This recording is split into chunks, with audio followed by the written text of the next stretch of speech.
Vous regardez un extrait de la vidéo « Mécanisme effet indésirable vaccin Covid-19 partie 2 Nanotech ». Vous pouvez regarder la version intégrale sur vvc19.fr. IOBNT, c'est quoi? IOBNT pour Internet of Bionanothings ou en français, l'Internet des objets bionanométriques, est, comme son nom l'indique, un Internet composé de nanotech directement implanté dans le corps. C'est une nouvelle technologie pluridisciplinaire qui mêle la médecine, la bioingénierie, la biologie synthétique, la nanobioélectronique et la nanotechnologie.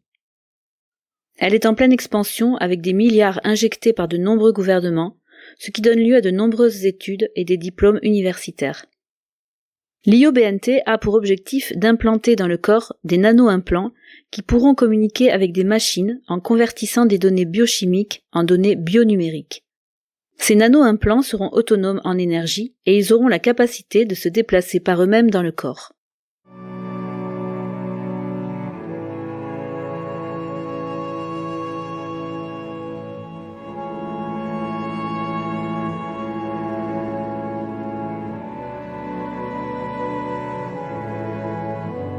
Ces nano-implants vont révolutionner la médecine en permettant d'avoir des analyses biologiques des patients en temps réel et permettre de synthétiser des médicaments au plus près de la zone à traiter et pourront synthétiser de l'ARNM qui permettra de produire des protéines.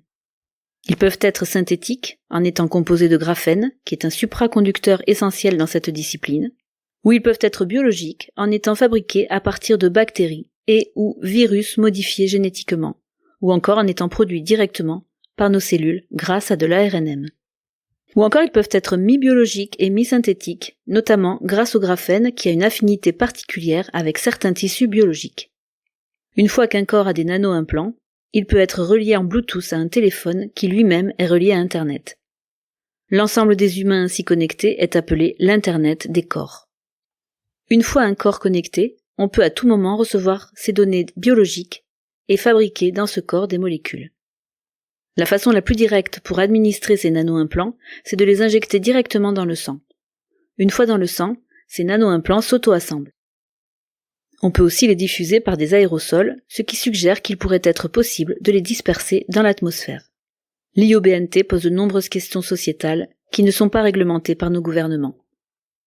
Graphène et IOBNT. Le graphène a une toxicité reconnue qui dépend de nombreux facteurs. Il peut être utilisé dans des nanoparticules lipidiques. On parle alors de nanoparticules lipidiques fonctionnalisées graphène.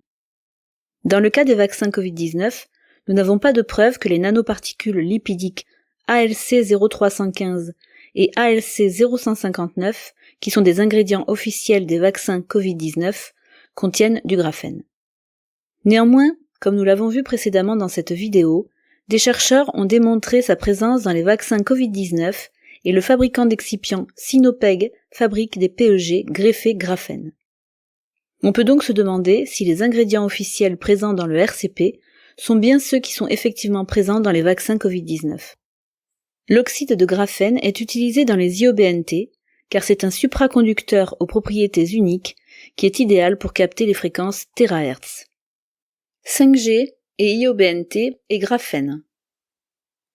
La 5G ouvre la bande passante des ondes millimétriques, 24 GHz à 300 GHz, qui grâce à leur débit permettent l'Internet des objets, IoT, et l'Internet des nano-implants, IOBNT.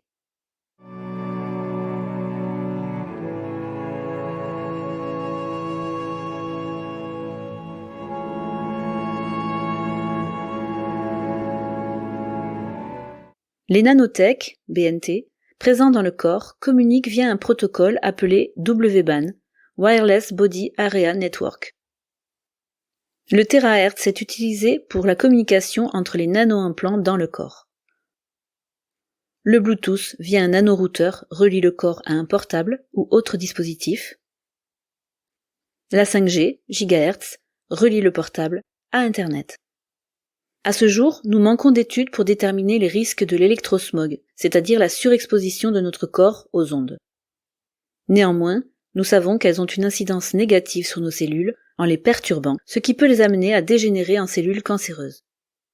Comme l'indique notre ministère de l'économie et des finances dans un rapport, les ondes non ionisantes des portables notamment ont des effets négatifs sur le corps humain.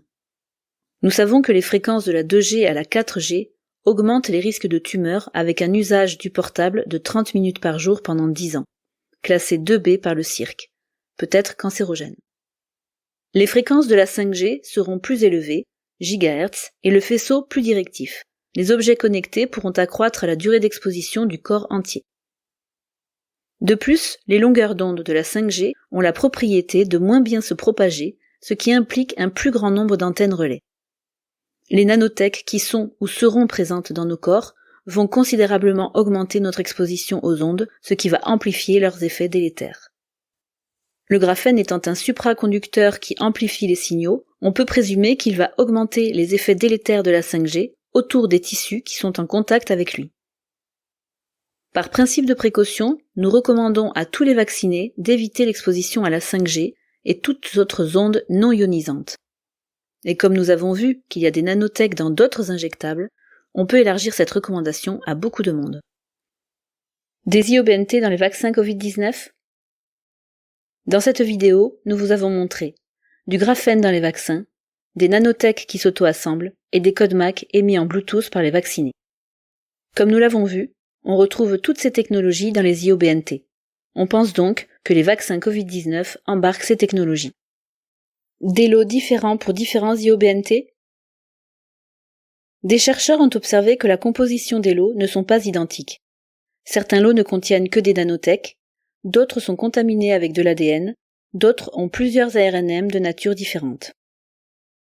Les anomalies que l'on observe dans le sang des vaccinés peuvent être différentes d'un vacciné à un autre, ce qui confirme l'existence de lots de composition différentes. Et dans ce cas, si nous supposons que nous voyons un vaccin normal, un très bon vaccin, quelque chose qui a été produit de façon très cohérente, nous verrions une ligne presque parfaite. Une ligne presque parfaite. Si en revanche, nous produisions un vaccin vraiment très mauvais, le pire que nous puissions concevoir, nous ne verrions aucune ligne. Nous ne verrions que des points éparses. Dans ce cas, nous voyons trois, pas une, mais trois lignes. Et elles sont en fait presque parfaites. Mais ce qui est également très troublant, c'est que cela montre un système, une structure dans les données. Des réactions indésirables. Les erreurs de production sont par nature aléatoires. Mais ce cas-ci montre une structure. Nous n'en connaissons pas encore la raison. Mais il est évident que nous étudions cette question, comme nous l'avons également mentionné. Mais pour l'instant, nous ne savons pas pourquoi. La seule chose que nous savons, c'est que cela ne devrait absolument pas être le cas. C'est pourquoi il s'agit d'un signal de sécurité très alarmant, comme cela a été mentionné. Je pense que vous avez expliqué très clairement qu'il existe trois types de lots différents et que chaque lot présente un risque différent. Et que le lot bleu présente le risque de mortalité le plus élevé.